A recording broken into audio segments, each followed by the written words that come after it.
Bienvenidos, continuaremos con el curso de mecánica de materiales. Analizaremos ahora el tema de flexión, en donde determinaremos el esfuerzo que se produce en una viga o eje debido a la flexión. Para ello definiremos lo que es una viga. Las vigas son elementos delgados que soportan cargas aplicadas en forma perpendicular a su eje longitudinal. En general, las vigas son barras largas, lineales y con un área constante de su sección transversal. Se analizará la deformación producida cuando una viga prismática recta, hecha con un material homogéneo, se somete a flexión. El análisis se limitará a las vigas que tienen un área transversal simétrica con respecto a un eje, en los cuales el momento flexionante se aplica alrededor de un eje perpendicular a dicho eje de simetría, como se muestra en la figura. Tenemos un eje de simetría representado por el eje Y, un eje longitudinal representado por el eje X, y el eje neutro, que es el que corta al elemento, representado por el eje Z. Se muestra una barra no deformada en la figura, que tiene una sección transversal cuadrada y está marcada con líneas rectas longitudinales y transversales para formar una cuadrícula. Cuando se aplica un momento flexionante, este tiende a distorsionar las líneas con el patrón que se muestra después de la deformación. Aquí las líneas horizontales se curvan mientras que las líneas verticales permanecen rectas, aunque experimentan una rotación. El momento flexionante hace que el material de la porción inferior de la barra se estire y que el material de la parte superior se comprima. En consecuencia, entre estas dos regiones debe de haber una superficie llamada superficie neutra, en la que las fibras longitudinales del material no sufrirán ningún cambio de longitud, como se indica en la figura anterior sobre el eje Z, que descansa a lo largo de la superficie neutra, al cual denominaremos eje neutro. A partir de estas observaciones pueden hacerse los siguientes supuestos sobre la forma en que el esfuerzo deforma el material. En primer lugar, el eje longitudinal que se muestra en la superficie neutra no experimenta ningún cambio en su longitud.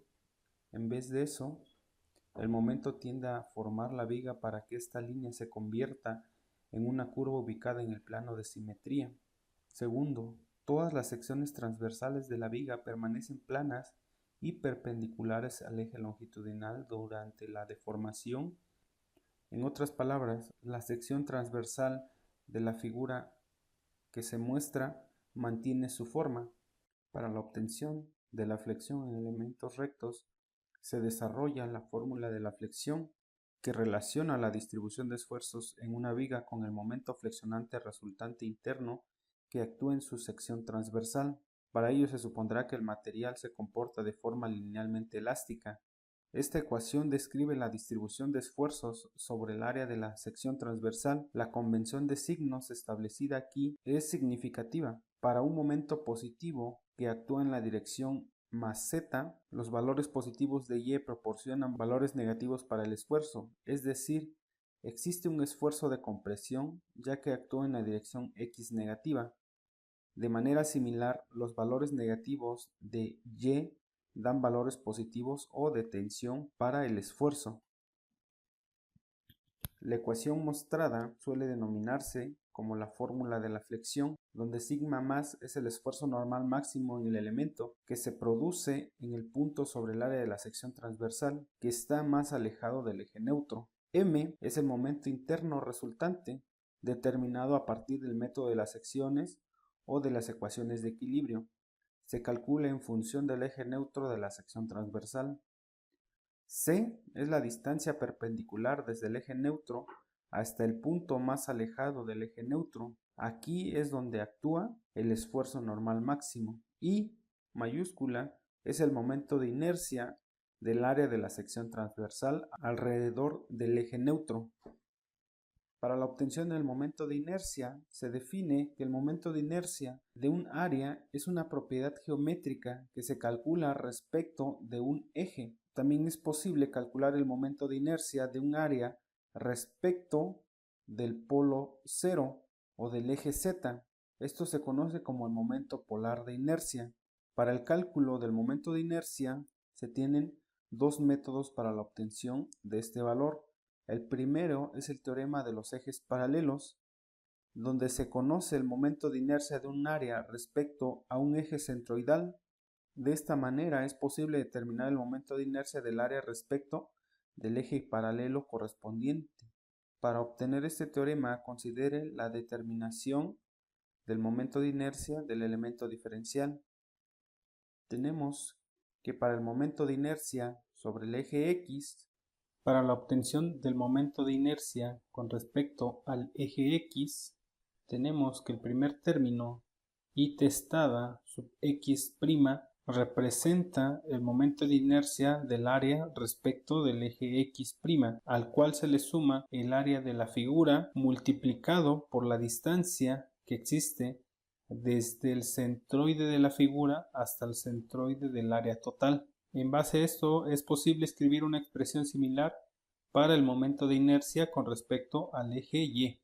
Y por último, para el momento polar de inercia respecto de un eje perpendicular al plano XY que pasa por el polo O, se tiene que el momento polar de inercia va a ser igual al momento polar de la figura más el área multiplicado por la distancia que existe desde el centroide hasta el centroide del área total. La forma de cada una de las ecuaciones anteriores establece que el momento de inercia de un área respecto de un eje es igual al momento de inercia del área alrededor de un eje paralelo que pasa por el centroide, más el producto del área y el cuadrado de la distancia perpendicular entre los ejes. El siguiente método es el de áreas compuestas.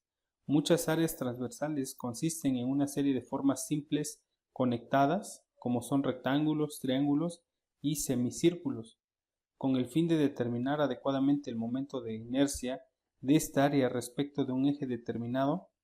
Primero es necesario dividir el área en sus partes componentes e indicar la distancia perpendicular del eje al eje centroidal paralelo para cada parte. El momento de inercia de cada parte se determina respecto del eje centroidal con base en la tabla que se muestra a continuación. Si este eje no coincide con el eje especificado, el momento de inercia de la parte respecto del eje especificado se determina mediante el uso del teorema de los ejes paralelos. El momento de inercia de toda el área alrededor de este eje se determina mediante la suma de los resultados de sus partes componentes. En particular, si una parte compuesta tiene un orificio, el momento de inercia para el área compuesta se encuentra al restar el momento de inercia para el orificio del momento de inercia de toda el área. Ejemplo para el momento de inercia. Determina el momento de inercia del área de la sección transversal de la viga T que se muestra en la figura respecto al eje centroidal X. Para la obtención del momento de inercia, el área total de la sección se divide en dos rectángulos como se muestra en la figura. El primer rectángulo, que está de forma horizontal de color rojo, y el segundo rectángulo de forma vertical en color azul. Y se determinan las distancias desde el eje X' hasta cada eje centroidal de ambos rectángulos. Y con base en la tabla que se muestra a continuación, el momento de inercia de un rectángulo respecto a su eje centroidal es igual a 1/12 de la base por la altura al cubo.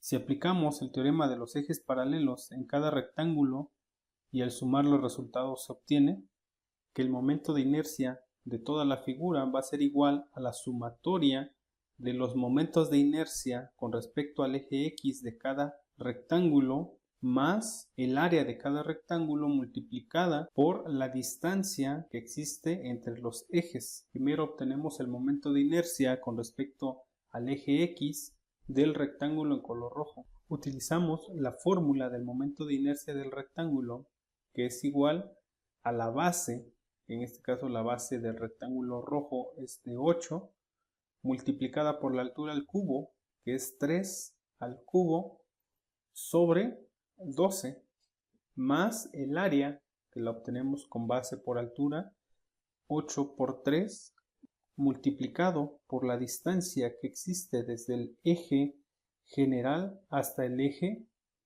local del rectángulo de color rojo.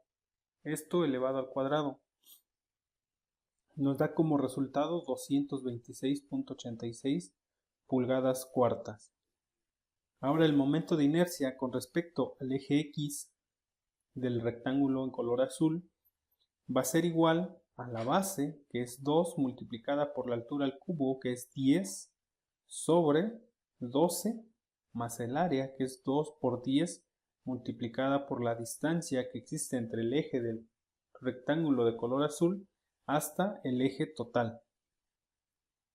Esto elevado al cuadrado me da un resultado de 418.716.667.